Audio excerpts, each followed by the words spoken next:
রাজধানীর অদূরে দেশের সবচেয়ে বড় সিটি কর্পোরেশন গাজীপুর, কিন্তু এই সিটির রাস্তাঘাট সহ বিভিন্ন স্থানে ছড়িয়ে ছিটিয়ে আছে ময়লা আবর্জনা স্তূপ। ইতোমধ্যে বায়ু দূষণের শীর্ষ শহর হিসেবে গাজীপুরের নাম এসেছে, যেখানে ময়লা আবর্জনার দুর্গন্ধে এখন টেকাই দেয়।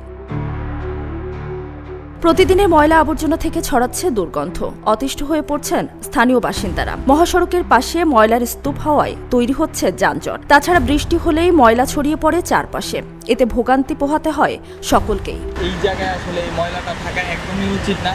মহাসড়কের পাশে আমার যে রাস্তা দিয়ে আসলে হেঁটে আসা উচিত ছিল, ফুটপাথটা এটা পুরোটাই বন্ধ করে দিছে।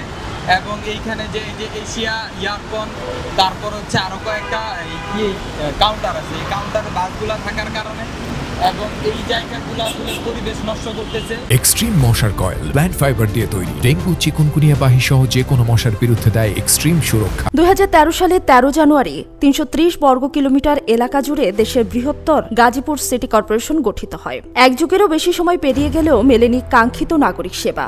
বর্তমানে বৃহৎ এই নগরীতে অন্যতম সমস্যা বর্জ্যের অব্যবস্থাপনা। প্রায় 2 মাস যাবৎ ঢাকা ময়মনসিংহ মহাসড়কের টঙ্গী চেরাকালী এলাকায় মহাসড়কের পাশেই ফেলা হচ্ছে বর্জ্য।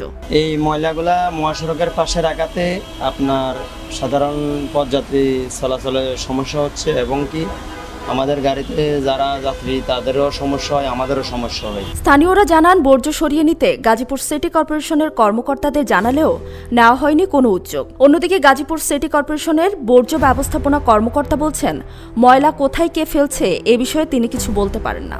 আমি ফেলতেছি না, লোকজন পুরা মনে কোনো অবস্থা তারা কোথায় ফেলবে? এই যে ওয়ার্ডের যারা ময়লা নেই কি করে তারা ফেলতেছে।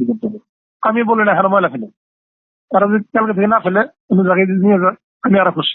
আমি বলতেছি না যে হ্যাঁ ময়লা ফেলে, তারা যদি না ফেলে তারা যদি স্টপ করে, এটা আমি আরো খুশি। আর কোথায় ময়লা কে ফেলতেছে না ফেলতেছে এই বিষয়ে আমি কিছু বলতে পারবো না।